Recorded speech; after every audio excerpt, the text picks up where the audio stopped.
Have you ever paused to think about how close you've been to danger without even knowing it? We guide you through these intense moments, one story at a time. But before you get lost in the narrative, take a moment to like this video and share where you're tuning in from.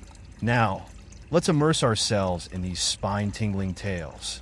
Do not forget to like and subscribe to the channel to watch my latest videos as quickly as possible. Thank you very much. The Bartender's Shadow. Nestled in the heart of the city stood the Velvet Lounge, a bar known for its vintage charm. The building, with its faded brick exterior and weathered wooden sign, had a history stretching back to the early 1900s. Locals loved the place for its cozy atmosphere and affordable drinks, but it was the whispers of a ghostly presence that truly gave the bar its infamous reputation.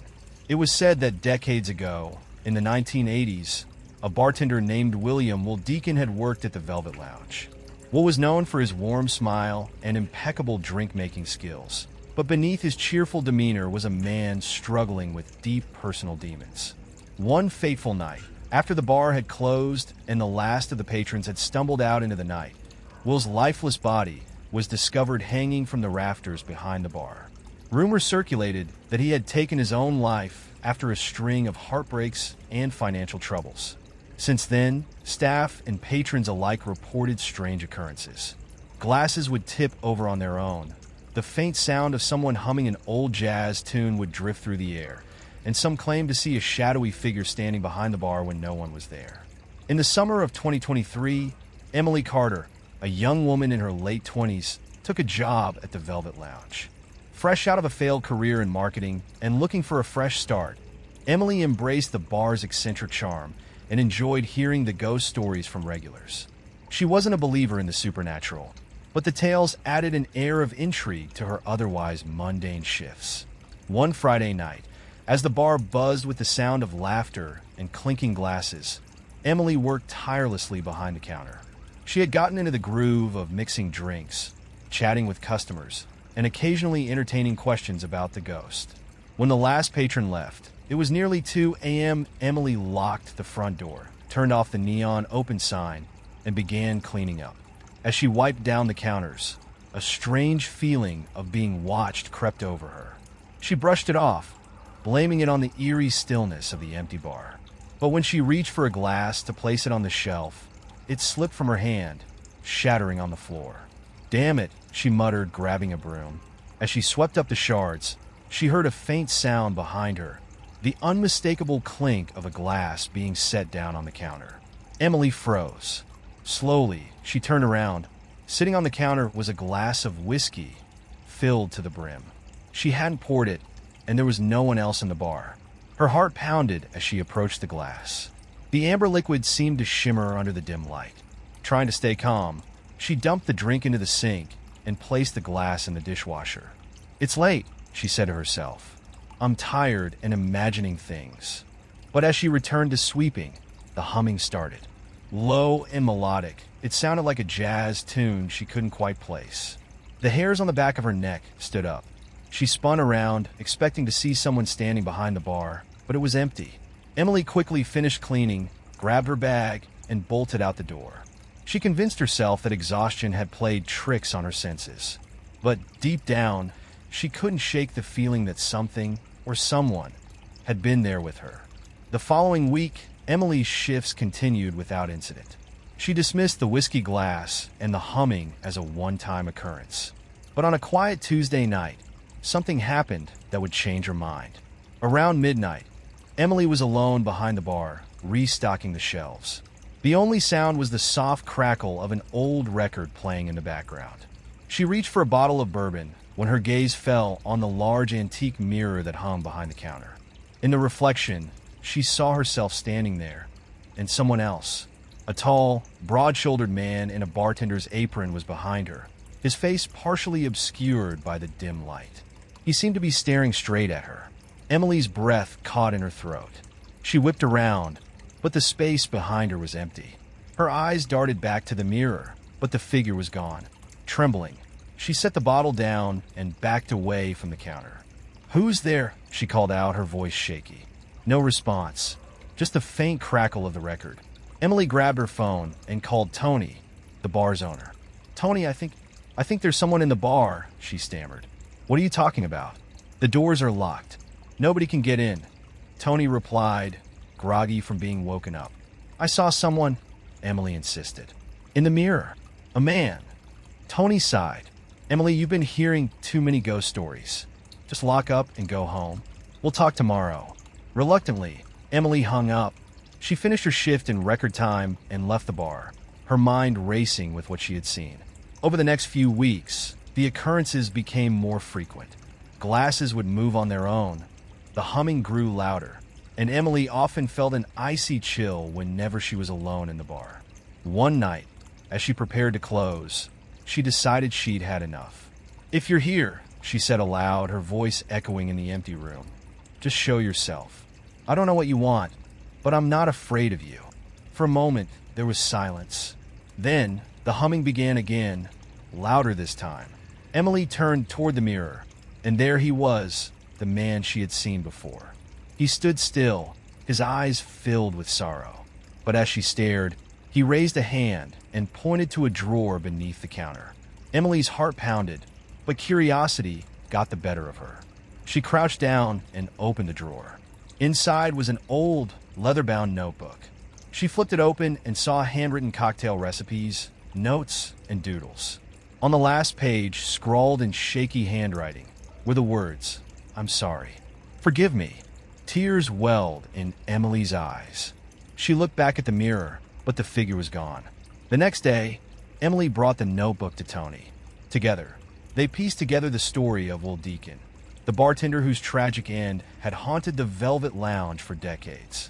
Tony decided to honor Will by framing the notebook and hanging it behind the bar, along with a plaque that read, In memory of William Will Deacon, a friend and bartender who will never be forgotten.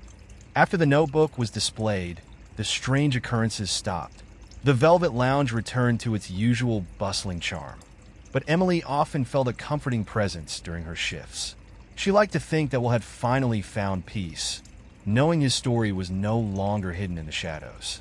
And every now and then, when the bar was quiet and the lights dimmed, Emily would hum an old jazz tune, imagining Will's grateful smile as he watched over his beloved bar.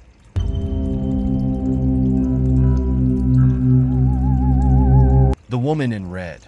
Jason Harper was not one for spontaneity, but that Friday night, he found himself driving aimlessly after a particularly grueling day at work. His usual routine of heading straight home to binge-watch TV felt suffocating, so he decided to explore a part of town he rarely ventured into. Hidden among the quiet streets was a bar he had never seen before, its sign glowing faintly. The Crimson Hour. The place seemed oddly inviting, with its vintage decor and soft jazz music spilling into the night. Jason parked his car and stepped inside. The air was warm and carried the faint scent of aged whiskey and leather.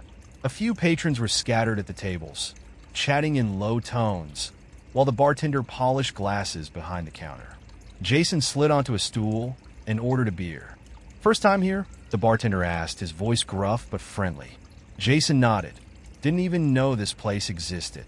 It's a hidden gem, the bartender said with a smirk. Stick around. You'll see what I mean. As Jason sipped his beer, he noticed her. She was sitting alone at a corner table, dressed in a striking red dress that clung to her figure elegantly. Her dark hair cascaded over her shoulders, and her lips, painted the same shade as her dress, curved into a faint smile. She held a cocktail glass delicately, as if it were a precious artifact. Jason's gaze lingered too long, and she caught his eye. To his surprise, she raised her glass slightly in a silent toast. Emboldened by a mix of curiosity and the effects of his beer, Jason grabbed his drink and walked over. Mind if I join you? He asked. She gestured to the seat across from her. Please do.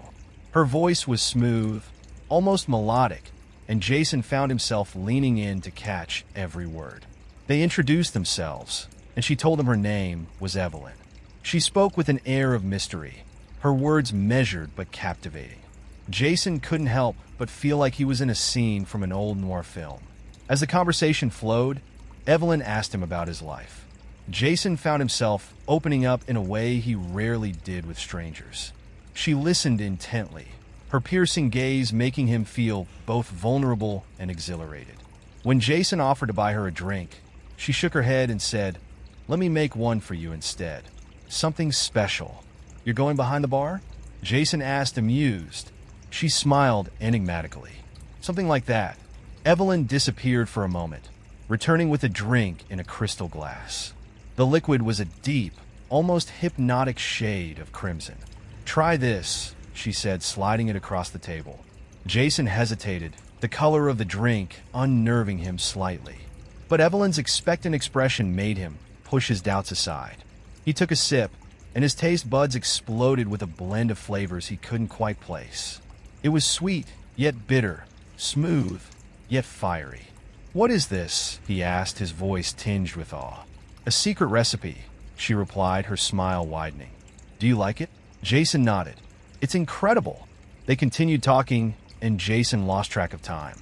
The bar seemed to fade away, leaving just the two of them locked in conversation.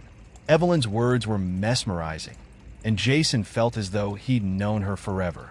"You should come back here," she said as the night wore on.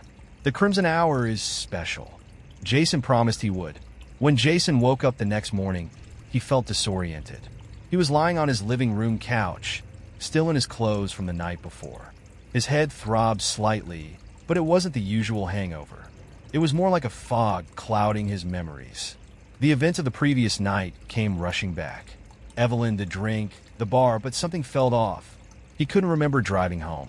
His phone, wallet, and keys were on the coffee table, but he had no recollection of leaving the Crimson Hour. Curious and a little unsettled, Jason decided to return to the bar that evening. As he drove through the streets, he realized he couldn't find the exact location. The Crimson Hour seemed to have vanished. He retraced his route multiple times, but found nothing. Frustrated, he stopped at a nearby diner and asked the waitress about the bar. "The Crimson Hour?" she repeated, frowning. "Never heard of it. Are you sure it's around here?" Jason's heart sank. "Yeah, I was there last night. It's a small place, vintage vibe, great jazz music." She shook her head. "Sorry, doesn't ring a bell." Jason left the diner feeling more confused than ever. Had he imagined the entire thing? But the vividness of Evelyn's face, her voice, and that crimson drink told him otherwise. Over the next few weeks, Jason couldn't stop thinking about Evelyn. Her image haunted his dreams, and he often woke up with the taste of that mysterious drink lingering on his tongue. Determined to find answers, he started researching online, looking for any mention of the Crimson Hour or a woman named Evelyn. After countless dead ends, he stumbled upon a forum dedicated to urban legends and paranormal encounters. One thread caught his eye: the Vanishing Bar. People shared stories of stumbling upon a mysterious bar, meeting someone unforgettable, and then never being able to find the place again. One post in particular sent chills down his spine. "I went to a bar called the Crimson Hour about 5 years ago. Met a woman there, Evelyn. She was mesmerizing, but the next day, the bar was gone. It's like it never existed. I've been searching for it ever since." Jason replied to the post, hoping to connect with the author. Days later, he received a response. "You met her too? She's been appearing for decades, maybe longer. Some say she's a ghost. Others think she's something else entirely. Be careful. People who get too close to her, they disappear." Jason's blood ran cold. Was Evelyn real, or had he been ensnared by something otherworldly? Despite the warnings, Jason couldn't let go. He started visiting bars all over the city, hoping to stumble upon the Crimson Hour again. One night, after months of searching, he found himself on a quiet street that felt eerily familiar. There it was, the Crimson Hour, its sign glowing faintly in the dark. Jason entered, his heart pounding. The bar looked exactly as he remembered. And there she was, sitting at the same corner table, dressed in red, her lips curled into that enigmatic smile. "I've been waiting for you," Evelyn said, her voice like a song. Jason sat down, a mix of relief and dread washing over him. "What is this place?" he asked. "What are you?" Evelyn's smile faltered, and for the first time, her eyes held a hint of sadness. "The Crimson Hour exists for those who are lost," she said, "for those who seek something they can't name. But not everyone is meant to find it again." "Why me?" Jason demanded. Why did you let me come back? Because you couldn't let go, she replied. But now that you're here, you must decide. Stay, and the world you know will fade away. Or leave, and you'll never find this place again. Jason's mind raced. He thought about his mundane life, his unremarkable days. Evelyn represented something extraordinary, something he had always craved. But deep down, he knew the cost was too high. I can't stay, he said, his voice breaking. Evelyn's expression softened. She reached across the table and took his hand. Then go, she whispered. But remember, Jason, some doors, once closed, can never be reopened. Jason blinked, and suddenly he was outside, standing on an empty street. The crimson hour was gone. Jason never found the bar again, despite his efforts. Over time, the memories of Evelyn and that fateful night became a bittersweet ache in his chest. He moved on with his life, but every now and then, he'd catch a whiff of aged whiskey or hear a distant jazz tune, and he'd feel her presence. Evelyn had given him a glimpse of something extraordinary, and though he'd chosen to let it go, a part of him would always wonder what might have been. The Jukebox's Lament. The Black Swan was the kind of bar where time seemed to stand still. Nestled on the outskirts of a forgotten highway town, it had survived decades without change. Its faded neon sign buzzed faintly, and the smell of stale beer mixed with the faint aroma of cigarette smoke from an era long past. The centerpiece of the bar, however, was its antique jukebox. Unlike the digital machines of modern establishments, this one was a vintage Wurlitzer, its polished wood frame housing an array of dusty vinyl records. Patrons swore it had a mind of its own. The jukebox picks the song for you, locals would say with a smirk. Some believed it to be a harmless gimmick, a relic of a bygone time. Others whispered that the jukebox's selections were eerily precise, revealing truths about the listener or foretelling their fate. On a stormy autumn evening, a stranger entered the Black Swan. He was tall and lean, with a weathered leather jacket and a duffel bag slung over his shoulder. His name, he introduced to the bartender, was Marcus. The storm had forced him to take shelter, and the bar seemed as good a place as any to wait it out. The regulars eyed him curiously. The Black Swan didn't get many outsiders. Marcus ordered a whiskey, neat, and took a seat at the bar. He seemed uninterested in conversation, his eyes scanning the room until they landed on the jukebox. That old thing still work? He asked the bartender. The bartender, a grizzled man named Earl, chuckled. Works better than you'd think. You want to give it a go? Marcus shrugged. Why not? He walked over to the jukebox, coins jingling in his hand. The machine seemed to hum faintly, almost as if it were alive. He studied the titles of the songs, most of which he didn't recognize. He pressed a button, and the jukebox clicked and whirred as it selected a record. The needle dropped, and a haunting melody filled the bar. The song was unfamiliar, its lyrics mournful and chilling. When shadows fall and whispers cry, the past returns. It cannot lie. The bar fell silent. The regulars exchanged uneasy glances. Marcus frowned, sensing the tension. What's the deal? He asked Earl. Earl sighed, leaning on the bar. That song ain't on the playlist. Happens sometimes. Jukebox does its own thing. You're telling me the jukebox is haunted? Marcus said with a skeptical laugh. Earl shrugged. Believe what you want. But every time that thing plays a song that ain't supposed to be there, something happens. Something like what? Before Earl could answer, the storm outside intensified. Lightning flashed, illuminating the bar in harsh white light, followed by a deafening clap of thunder. The power flickered, and the jukebox stopped abruptly. The silence was deafening. As the storm raged on, Marcus' curiosity grew. He'd heard his share of ghost stories in his travels, but there was something about the Black Swan and its jukebox that felt different. He pressed Earl for details, but the bartender was reluctant to say more. One of the regulars, an elderly man named Frank, finally broke the silence. You want the truth? That jukebox, it's got a history. Back in the 50s, the guy who owned this place was a musician named Charlie Grayson. He'd play here every night, dreaming of making it big. But one night, he got into a fight with a jealous lover. Things got ugly, and well, Charlie didn't make it. Frank took a long sip of his beer before continuing. After that, the jukebox started acting strange. People say it's Charlie trying to tell his story. Sometimes it's just songs. Other times, it's more. More? Marcus asked, leaning in. Let's just say, if the jukebox don't like you, you'll know. Marcus wasn't one to scare easily. He dismissed the story as small-town superstition, a way to keep outsiders entertained. But as the night wore on, he couldn't shake the feeling that the jukebox's song had been meant for him. When the storm finally subsided, Marcus decided to stay the night at the motel down the road. As he gathered his things, he noticed something peculiar. The jukebox, though silent, seemed to be glowing faintly. He approached it, feeling an inexplicable pull. "What do you want from me?" he whispered, half expecting an answer. The jukebox clicked in word. A new record dropped into place, and the same haunting melody began to play. This time, the lyrics were different. A truth concealed, a crime undone. The shadow knows what's yet to come. Marcus' breath caught in his throat. The words felt personal, as if the jukebox were speaking directly to him. Without thinking, he reached into his duffel bag and pulled out a folded newspaper.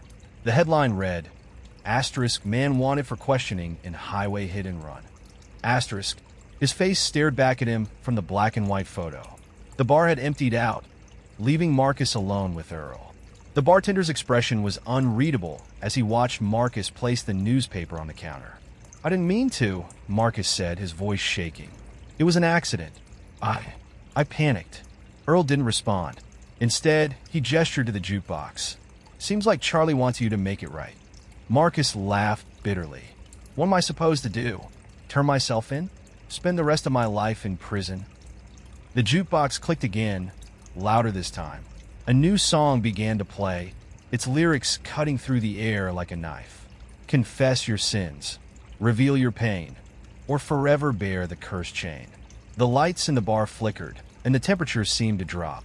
Marcus felt a chill run down his spine. He looked at Earl, desperate for guidance, but the bartender simply nodded toward the door. Marcus left the bar, the weight of the jukebox's warning pressing down on him. He drove aimlessly for hours, the newspaper sitting on the passenger seat like an accusation. Finally, as dawn broke, he pulled into the parking lot of the local police station. Inside, a weary officer listened as Marcus confessed to the hit and run. The man's relief was palpable, but so was his fear of what lay ahead. As he was led away in handcuffs, he couldn't help but think of the jukebox and its cryptic messages. Back at the Black Swan, Earl wiped down the bar, his expression thoughtful. The jukebox was silent, its glowing light dimmed. The regulars returned the next evening, sharing rumors about the stranger who'd passed through town and turned himself in. The jukebox remained a fixture of the bar, its melodies unpredictable and its presence unsettling. For those who dared to challenge its mysteries, it offered both warnings and redemption. And for Marcus, it had delivered a chance to confront his demons, whether he had wanted it or not. Some said it was Charlie's ghost. Others believed it was something darker. But one thing was certain. At the Black Swan, the jukebox always had the last word.